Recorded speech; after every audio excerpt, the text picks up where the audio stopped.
Matrix 5 has been announced, so let's go over 10 things that we know so far in the first day after the announcement.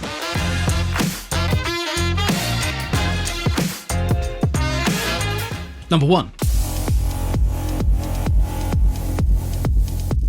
For the first time, the Wachowskis are not involved in the directing. That's right, this time it's a brand new director called Drew Goddard, which I'll go over in a second. Now, that might not be a disaster for the more kind of hardcore Matrix fans. I know from my perspective. My view is that whilst I love the overall creativity and the view and the vibe of all the first 3 films, maybe less so the 4th, of course, but the thing that really attracts me to the Matrix world is the Matrix world. It's the writing, and it's the connotations and the questions it asks about the human race, about humanity, about reality, about the concept of emotions and why are we human, how human can we be before we turn a bit too robotic in ourselves. Number 2, there is some Wachowski involvement in some way. Lana Wachowski has signed on as executive producer.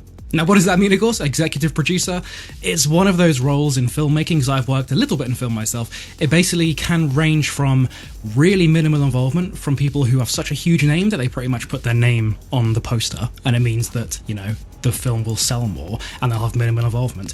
Or it can range right up to an exec producer treating the project like it's their baby, because with the Wachowski sisters, that is the case. They created this incredible world that, I mean, you know, it's one of the most huge, significant stories in sci-fi.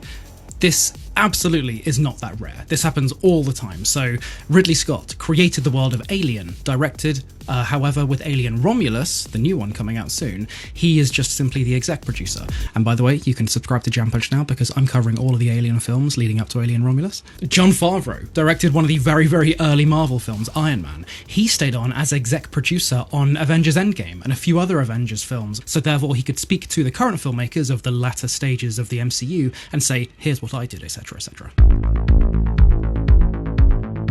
Number 3, Drew Goddard is directing. I'm just going to run down this list of Drew Goddard's films and TV shows, and you listen out for ones that you know or ones that you like. I know I bloody love some of these. He produced The Good Place, Daredevil, Bad Times at El Royale, The Cloverfield Paradox, The Defenders, 10 Cloverfield Lane, The Martian, Lost Missing Pieces, Alias. He wrote Daredevil, Bad Times at El Royale, The Defenders, Martian VR Experience, The Martian, World War Z, The Cabin in the Woods, Buffy the Vampire Slayer Motion, Lost Missing Pieces, Cloverfield, Alias, Angel, Buffy the Vampire Slayer, and he directed The Good Place, Bad Times at El Royale, The Cabin in the Woods, An Army of Nightmares, The Cabin in the Woods, and starred in Dr. Horrible's sing-along blog with, you'd never guess, The Analyst. That's right, Neil Patrick Harris. So God knows what that means, but, you know, I just thought it was a funny little thing that Drew Goddard, the director of The Matrix 5, played fake Thomas Jefferson in a film starring The Analyst.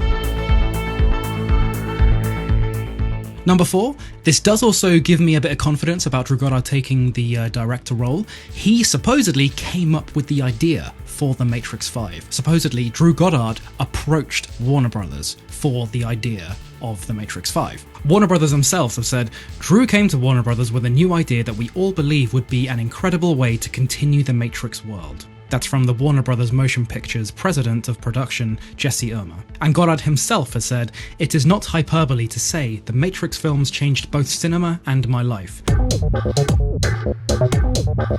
Number 5, Warner Brothers are still making the film. It's that studio that's making it. It's not uncommon for film franchises to actually change studio halfway through, and that's not always a good thing, not always a bad thing when it does happen. MCU Phase 1 went from Paramount to, of course, Disney Marvel. Star Wars had Fox and also Disney, of course. So there are so many examples of franchises changing studio and it either not making much of a difference or making a big difference. So we'll have to be the judge of that.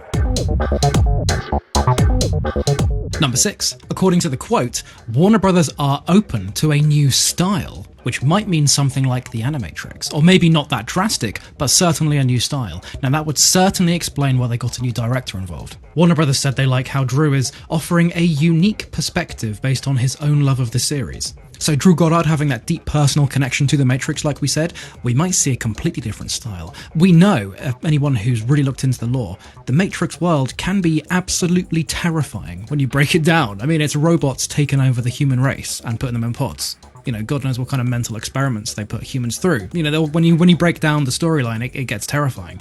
We could see some horror elements, you know, doesn't matter. The point is that Warner Brothers are open to this different style, according to this quote. Number 7. Similarly, Warner Brothers are open to the world being expanded a bit. The quote says, "The story will advance the fantasy world without straining too far." Now, most people who know the Matrix films also know there was a bunch of other Matrix things as well, like the video games and the Animatrix and comics. You know, when you get really deep into it, you know that there are comics, which I've also covered in much detail in my channel, so please check that out. But what we've seen before is that Warner Brothers are not scared to explore that world. Here, they're open to doing it again. So this might mean we're going to get an expanded further Animatrix. We did see there were rumours, well, stronger than rumours, there were straight up discussions from John Gator about the Animatrix 2. So, you know, who knows what's going to happen. I did cover that as well in my Animatrix 2 rumours video, so please check that out. So what could that mean? That they're happy for the fantasy world to be expanded? Does that mean we're going to see more people on the surface? We're going to see some humans surviving on the surface, like that one Matrix comic, A Sword of a Different Colour? Does it mean we're going to see a previous cycle? Maybe we're going to see how the Matrix was built. We could see the machine civil war that was mentioned in the Matrix Resurrections. There are so many ways to expand on the fantasy world, as this quote says. Number 8. Similarly, they acknowledged the wider canon, the wider materials and media of the Matrix series from the past 25 years. Warner Brothers Motion Pictures President of Production, Jesse Irmer, also said, "The entire team at Warner Brothers Discovery is thrilled for Drew to be making this new Matrix film, adding his vision to the cinematic canon the Wachowskis spent a quarter of a century building here at the studio." So what's that saying? That's not just saying they've made 4 films.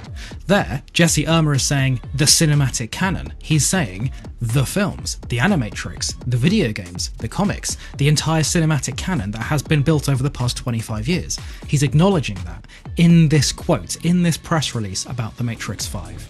That to me is saying that Warner Brothers, Jesse Irmer, and Drew Goddard are exploring this idea of a wider media. Maybe this won't be just a film. Maybe it will. This is just a kind of 10 things we know so far video, so who knows. I will update you as we go though, so please subscribe. Number 9, and just to pre-warn you, this is a really fluffy one because I hate to do these silly kind of rumour points, but the Matrix Awake video game has been mentioned on Twitter a couple weeks ago. Kurikassis on Twitter, or X, said, "Speaking of NetEase Games, they've been working on a new Matrix game before the release of Matrix Resurrections movie. Unfortunately, I don't know if it's still in development. The project was titled Awake. I'm not sure if it was a codename or an official subtitle." So I don't like to put too much, clout towards this rumour, this one tweet with no real kind of proof, because that's effectively what it is. Comicbook.com talked about it, but basically all they did was talk about this tweet, just like what I'm doing. So who knows if it's true or not, but basically it is a bit of a coincidence, isn't it, that we're seeing the Matrix 5 official announcement at the same time as this rumour tweet about a new Matrix video game. And number 10, something we do know is that they have not announced the cast, which kind of doesn't really count as a point because it's like, here's something we don't know, but whatever, it's my list, it's my video, so if you don't like it, leave me a dislike. But thank you for watching anyway. But yeah, that is an important point because we don't know if they're going to really hit the refresh button and basically not invite any of the previous cast back. The Matrix Resurrections certainly introduced an entire new kind of crew, didn't they? With Yahya Abdul-Mateen II, Jonathan Groff, Jesse Henwick, Neil Patrick Harris, Priyanka Chopra Jonas, even Christina Ricci with her weird little cameo thing. So we don't know the cast, but if you want to know who the cast is going to be as soon as it gets released, then make sure you subscribe to Jam Punch, because I'm going to be releasing a brand new Matrix video or general movie and video game timeline explained lore video throughout the week, every single week. Okay, so thank you so much for watching. My name is George, and I will see you next time.